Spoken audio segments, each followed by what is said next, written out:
Бетіне май жағып, сатырлап қалмасын деп, қатып қалмасын деп.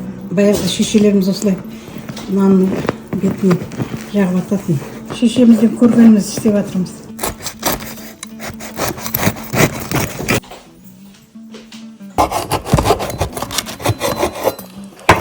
Ас үстіне дейін әдемі қылып піскен мінекей. Қолдың наны тапаға пісірген. Бүгін біз тапа нан пісіреміз. Оған керегі ұн, сүт, жылы су, май и дрожь. Ұнды елейміз.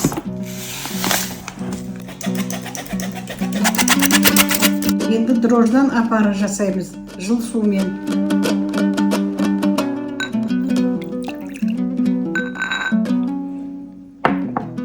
Міне біраз уақыттан кейін міне дрожьымыз көтерілді. Сүт құямыз. Енді су құямыз. Таза сүтке істеуге болмайды. Көтерілмей қалады.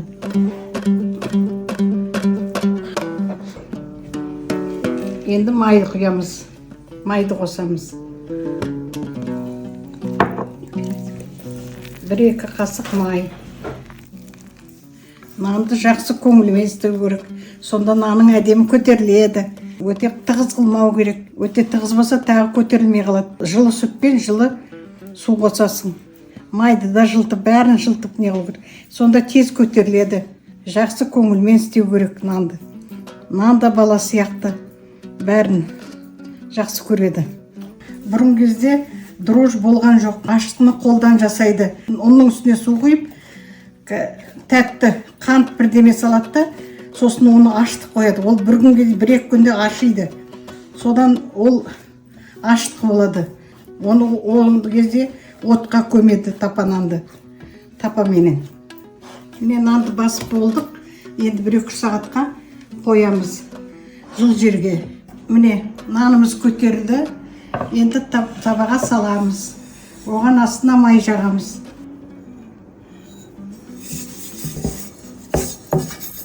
Міне май жақтық. Енді бұны тапаға саламыз. Тапаға салдық. Енді бұл көтерілу керек. Сосын пешке саламыз. Қанша уақыт көтеріледі? Бір жарты сағаттай тұрады. 10-15-20 минут жарты сағаттай тұрады. Сосын нан көтерілгесін пешке саламыз ана. 180 градуста. Міне нанымыз көтерілді. Енді пешке саламыз. 180 градуста. Қарап отырамыз.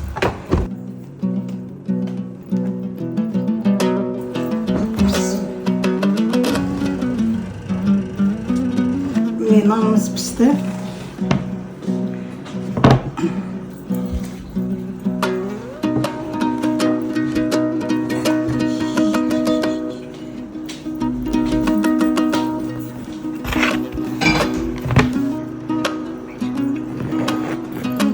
Бетіне май жағып, сатырлап қалмасын деп, қатып қалмасын деп.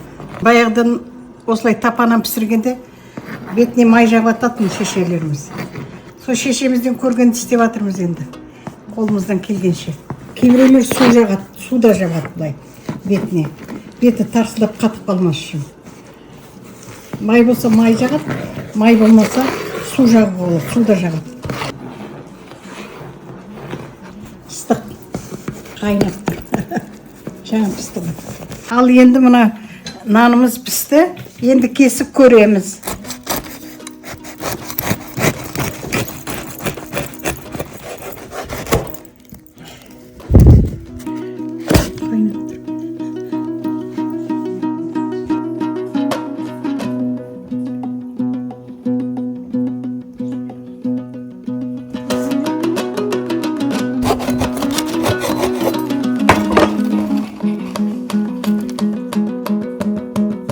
Әдемі пісіпті? Күшті пісті.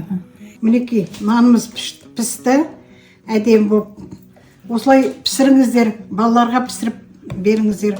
Өте пайдалы. Дүкеннің нанына, мына қолдың наны күшті болады.